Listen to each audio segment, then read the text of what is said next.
Hey friends, welcome to Vlogmas, and today's video is going to be one that I'm sure a lot of you were anticipating, you were excited about, because today we're going to be talking about my most disappointing releases of 2020.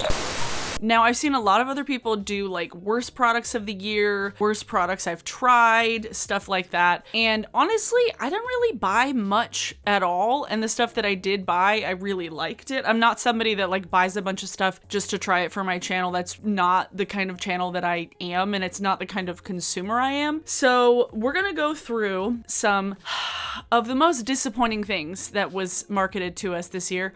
And I went through my anti-hauls, I went through some other people's worst products of the year to kind of just get an idea, and we're gonna be talking about some of the worst of the worst. And the most disappointing.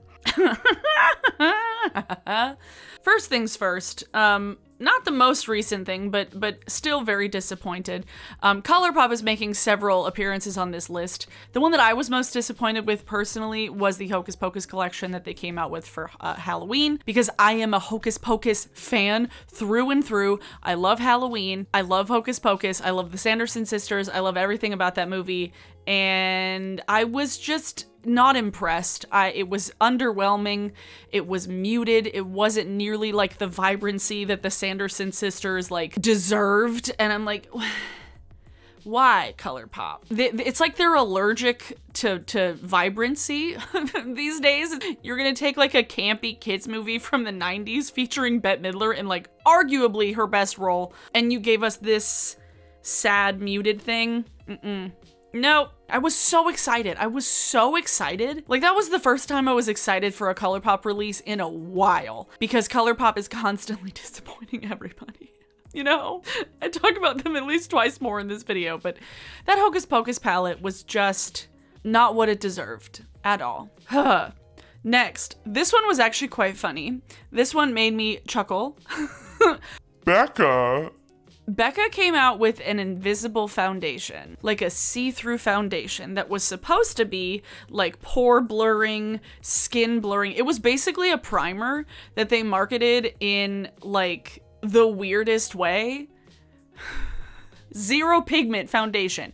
That's not a foundation, Becca. That's not what that is. It is a primer of sorts. It's not a foundation. It was so funny. I was like, what?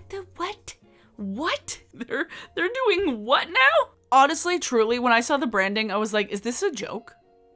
Like, this has to be a joke. It was so funny. So absolutely hilarious. Okay, Colourpop is back, baby. Basically, the through line for Colourpop disappointments this year is every time they've collaborated with an intellectual property, it's always been bad. We have the Hello Kitty palette, which I recently redesigned in a video. If you haven't seen it, link in a card. I'm gonna keep doing those, by the way. Their Hello Kitty palette was boring and sad and beige and light and peach and like all the same shades over and over again, and everything they do all the time, it's always the same thing. And it's like all you're doing at this point is just putting something that people identify with and that people like for the nostalgia. You're just putting it on the packaging. Like, that might as well be Claire's makeup. Like, you're gonna collab, if you're gonna have a themed licensed product, at least put in the work. But they're very lazy at this point. It was so lazy. That palette was so lazy. I'm not a huge like Hello Kitty fan. Like, I was into Hello Kitty and like Keroppi and like all the Sanrio stuff when I was a kid. But like, I feel like of all of the things, of all of the animated little cartoon kind of character things, Hello Kitty, any Sanrio character, I feel like would be the easiest thing to come up with a fun color story. And yet they don't. They just don't. I talked about this in my last anti-haul, and I saw a lot of people mentioning just how absolutely stupid and lazy it was. This deserves a mention. The Beautyblender Zodiac collection. Someone suggested it in the anti-haul, and they were like, they could have easily just done different colors. Like, just different colors. They could have taken like the swirly color thing and taken the colors that are from those general signs, like the colors that are themed with Gemini and Virgo and Cancer and Sagittarius. Like, they could have easily had colors, and yet they just didn't. That would have been the one time. I still wouldn't buy it, but that would have been the one time where I understand them having like different colors of sponges if they were like theming them about zodiac signs. But even then, those sponges are things you have to replace pretty regularly. So like, part of me thinks is like, what is that like? Kind of like how day of the week underwear. It's like, is this sign of the year Beautyblender that you use this one during Cancer season, this one during Virgo season, this one during Aries season. Is that what that's for? That whole line was so stupid. I was like, what, Beautyblender? You're doing, huh? A whisper of an effort. There was none to be found. Next, Jeremiah Sasquatch. You guys know how I feel about him. You know how I've never really been a fan of him, how I've always had my issues with him. Probably the worst palette that I have ever seen from him was the Orgy palette. The one thing I could say about his palettes back at the beginning of his brand was that they were kind of cool color stories, like the Beauty Killer and then Androgyny palette. Those were like objectively like fun color stories. But this year, not only is he just like a bad person across the board, but his palettes have given nothing. They've offered nothing new. So it's just, it's almost like extra frustrating because it's like, dude, you're just banking on the fact that people are gonna buy your products without actually putting in a lot of thought or care. Or when you do put in a lot of thought and care, you put ridiculous shade names that are like highly obscene. And I'm not somebody who is like a prude. I don't give a fuck if people are like open about their sex lives. The fact that his audience is relatively young and all of those shade names for the most part were just like very explicit. And then the shades themselves were just like foundation swatches. That's what those were. They were foundation swatches. This whole palette just grossed me out. Just grossed me out in general. The packaging, the names, everything. The person, Jeffree, he's just gross. Nothing he put out is exciting, especially that palette. Especially that palette. Gross. Drama. P.Louise. I don't know anything from P.Louise. I've never really been a fan of like products just based on the marketing and the images, and it doesn't really seem like something that I'm into. But Louise, the owner and founder of P.Louise the brand, got in some hot water. I believe it was a couple of years ago. I don't remember if it was last year or the year before, where she got caught saying the N-word, and then she tried to give the excuse that, oh, I have a black boyfriend, and so I can say it. And people were like, hey, that's not how that works. You're still white. Like, that's not still a word you can say. This woman. Oh, this was so weird. P.Louise came out with an entire collection that was themed around P.Louise is canceled. The packaging was like tabloid newspaper type stuff. It was pink, it was busy, it was covered in text, and it was huge. And it was just so tacky and gaudy. The actual colors were very boring. It was another like all neutral shade palette that was kind of reminiscent of the Orgy palette. And it was just so bland. And the whole theme of it, again, gross. To get called out for being racist and then to use that as a way to market a makeup collection. Huh? That's weird as hell. To use a scandal like that. Oh, why? It was so weird. I saw that. I was like, that is the tackiest thing I've seen all year. And like, this came out after the Orgy palette. And to out tacky that palette, that takes some skill. Next, Colourpop in this Candyland collection. I didn't pay that close attention to it when it first came out. I'm not sure why, because like, I played Candyland when I was a kid, like we all did. I remember seeing reviews of this and pretty much everybody I know who has used this palette said it is terrible. It's a terrible palette. The quality is not good. The colors, they're so absolutely light. There's like all of these super light shades and then like a dark brown. Like on first glance is cute, but then the more you look at it and you're like, this is a weird pastel palette.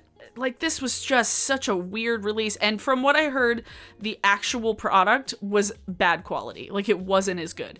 And this is the first time I've seen all year that Colourpop put out this 10 pan in this kind of order. Because most of the time this year, they've been putting out like the 16 pans or the 9 pans. This was the first 10 pan that I'd seen in a while. It's so boring. Like, if you're gonna have a Candyland palette, maybe have a couple of pastels, but you need some brights in there. You need some bright colors. What? And then they had the Mandalorian, like the child palette, which was just like all light greens, which wasn't that different from like the Mint to Be.